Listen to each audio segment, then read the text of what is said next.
Hello everyone. So welcome to my YouTube channel. My name is Armand and please subscribe to my YouTube channel which is the Dreambear TV.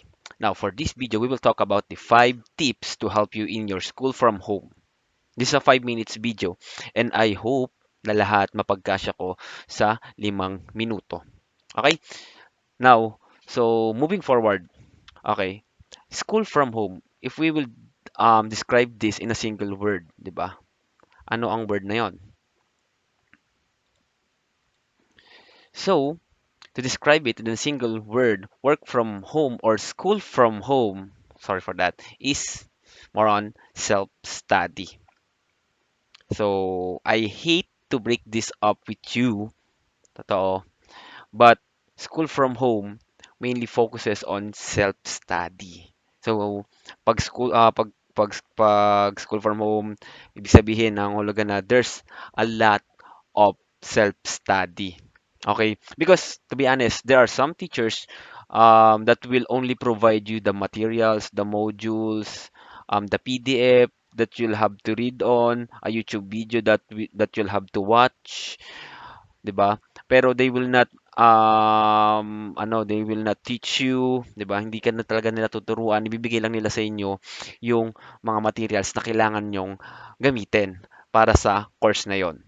So that's probably based on my experience. Pero I hope that hindi ito, kumbaga, hindi lahat ng teachers ganito. Okay? So, ayan. Pero alam natin na medyo mahirap tong self-study na salita. Pero don't worry, for my next slide, we will talk about the tips to help you about this self-study. So for number one tips, advanced studies. So as you can read, most of the teachers will provide you the study materials beforehand.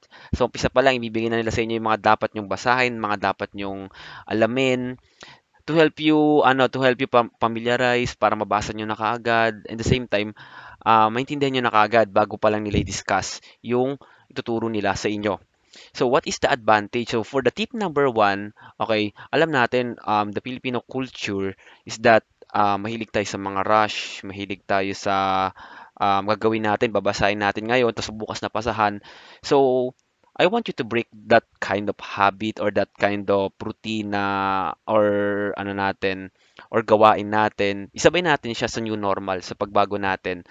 So, isabay natin na i-break natin yung ganong habit. So, advanced study will help you to understand the lesson before your teacher explains it. So, yun, you have the advantage to your other classmates, especially if merong pa-surprise quiz si ma'am or si sir, di ba? At least ready tayo. Okay? So, read what you can. Okay? So, your teachers or us will not expect na makakabisado mo or maintindihan mo yun nang mag-isa ka lamang. So, that's why you have your teachers to guide you or your parents to guide you. Okay? So, take note of the things that you don't understand. Sulat nyo kung maaari or take note nyo sa notepad nyo. Of course, sabi nga nila, we don't expect you to learn everything by yourself. So, that's why you have your teachers to guide you. So, upon taking notes, so during the discussions or during your class, you may raise that questions to your teachers in order for you to understand or for your teacher to answer your question para mas maintindihan mo siya at para mas ma-explain niya sa'yo ng mas maayos. Okay? So moving forward for our tips number two, is to maximize the use of internet. So while at home with internet, browse some YouTube video. Sorry for the typographical error. Okay, that will help you to understand the topic. Okay, sabi nga nila sa IT. So a 1 month of lessons, 'di ba? Pwede mo matutunan sa isang single YouTube video lamang, 'di ba? So, okay, to maximize the use of internet at home, you're freely to use anything like Google search. Pwede mo siyang gamitin dahil ano na siya eh, kumbaga nasa harapan mo na lang siya eh.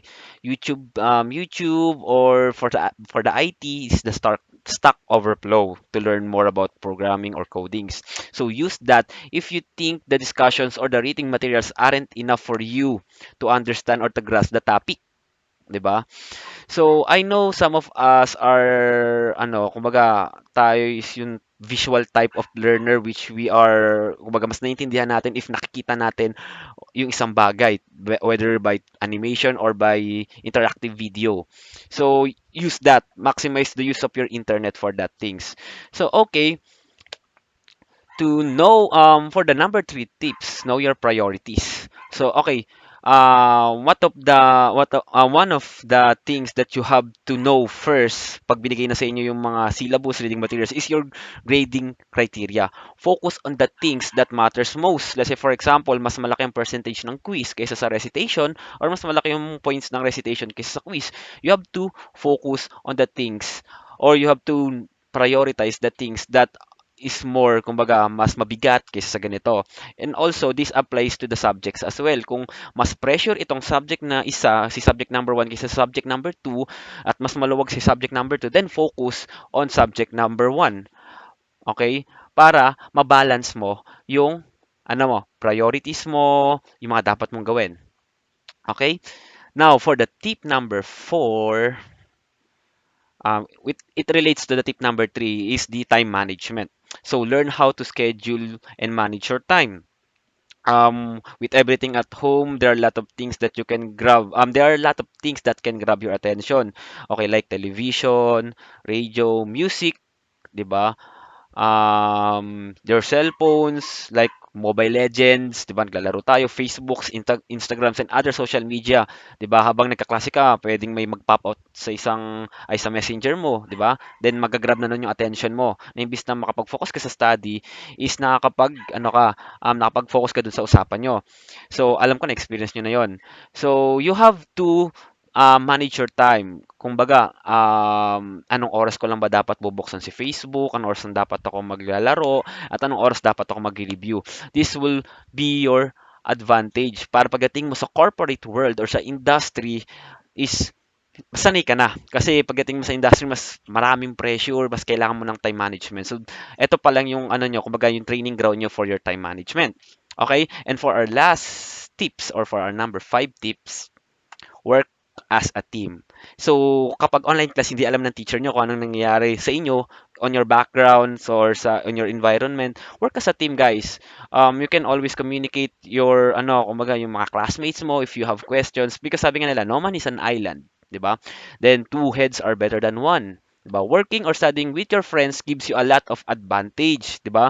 Like your team or friends will help you to remind of the things, 'di ba, na minsan nakalimutan mo na, 'di ba? Kasi ganun 'yun, guys. Hindi lahat may kita mo, maunawaan mo sa isang basahan. Kailangan mo pa rin ang 'di ba nang ka-collaborate, 'di ba? That's why you have collaborate that's why you need to collaborate with your friends and that's why you need to work as a team, 'di ba? Sabihin ng classmate mo, oh, dito ako sa subject na to mag-focus. Sabihin ko sa inyo yung mga ganitong requirements sa subject na to para ikaw makapag-focus ka dyan sa subject na yan. So, help with each other. So, that's probably my 5 tips. Diba? Kung nakukulangan kayo, you can just comment down below. Okay? And yeah, that's my video for the day. At I hope na umabot ako ng 5 minutes. If hindi, sorry guys. Umabot ako ng 11 minutes. Ayun, sorry. Hindi ko na-meet yung 5 minutes pero I hope you understand yung aking mga pino-point out. So, if kulang pa or something like you need more tips and advices, just comment down below and I will um you know do what I can to help and or provide you some information. So much for that. So, thank you